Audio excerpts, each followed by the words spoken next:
Greetings. Let's go to Judges chapter 3.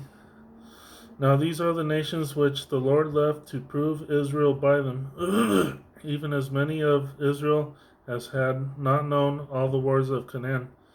I don't know what Canaan is. Maybe the Egyptians or the Africans? I don't know.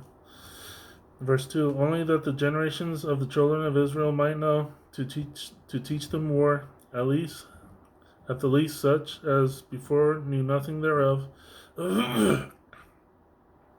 namely 5 lords of the Philistines, and all the Canaanites, and the Sidonians, and the Hivites that dwelt in Mount Lebanon, from Mount Baal-Hermon unto the entering in of Hamath, and they were to prove Israel by them, to know whether they would hearken unto the commandments of the Lord, which he commanded their fathers by the hand of Moses. And the children of Israel dwelt among the Canaanites, Hittites, and Amorites, and Perizzites, and Hivites, and Jebusites.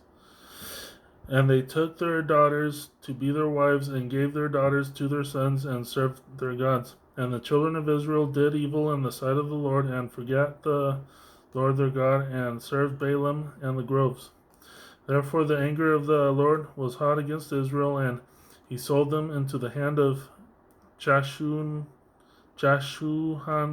Rishathaim, the king of Mesopotamia, and the children of Israel served Chushan Rishathaim 8 years. And when the children of Israel cried unto the Lord raised up a deliverer to the children of Israel, who delivered them, even Othniel, the son of Kenaz, Caleb's younger brother. And the Spirit of the Lord came upon him, and he judged Israel and went out to war. And the Lord delivered Chushan Rishathaim, king of Mesopotamia, into his hand, and his hand prevailed against Chushan Rishathaim, and the land Daim. Chushan Rishathaim. Hard to pronounce. Anyways, verse 11. And the land was rest 40 years, and Othniel the son of Kenaz died.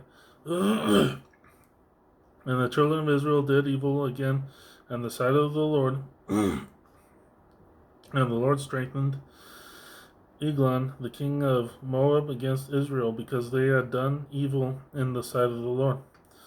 And he gathered, verse 12, and the children of Israel did evil again in the sight of the Lord, and the Lord strengthened Eglon, the king of Moab, against Israel, because they had done evil in the sight of the Lord. Yeah, so the Lord has favored people that weren't Israelites too, because of disobedience. Let's see, verse 13. And he gathered unto him the children of Ammon and Amalek, and went and smote Israel, and possessed the city of palm trees. So the children of Israel served Eglon, the king of Moab, 18 years. But when the children of Israel cried unto the Lord raised them up a deliverer, Ehud the son of Jerah, a Benjamite, a man left-handed, and by him the children of Israel sent a present unto Eglon, the king of Moab. But Ehud made him a dagger which had 2 edges of a cubit length, and he did gird it under his raiment upon his right thigh. And he brought the present unto Eglon, king of Moab, and Eglon was a very fat man. And when he made an end to offer the present, he sent away the people that bare the present. But he himself turned again from the quarries that were by Gilgal, and said, I have a secret errand unto thee, O king, who said, keep silence. And all that stood by him went out from him. And Ehud came unto him, verse 20, and Ehud came unto him, and he was sitting in a summer parlor, which he had for himself alone. And Ehud said, I have a message from God unto thee. And he arose out of his seat, and Ehud put forth his left hand, and took the dagger from his right thigh and thrust it into his belly.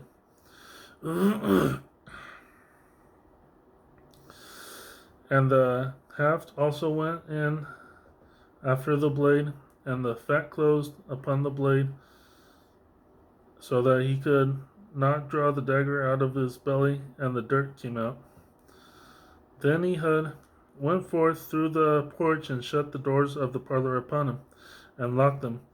When he was gone out, his servants came, and when they saw that, behold, the doors of the parlor were locked, they said, Surely he covered his feet in his summer chamber.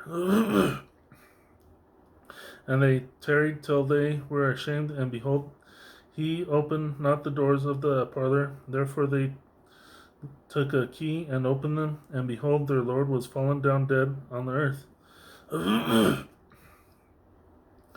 And Ehud escaped while they tarried, and passed beyond the quarries, and escaped unto Seirath.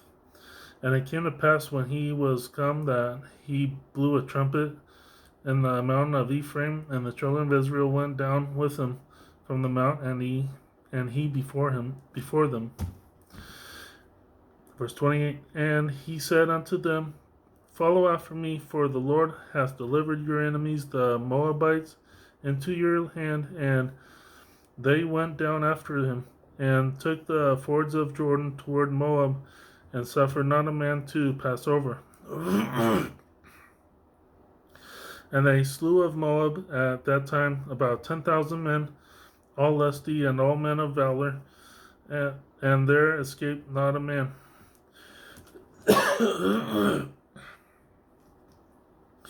Basically like a university campus, lusty and full of valor.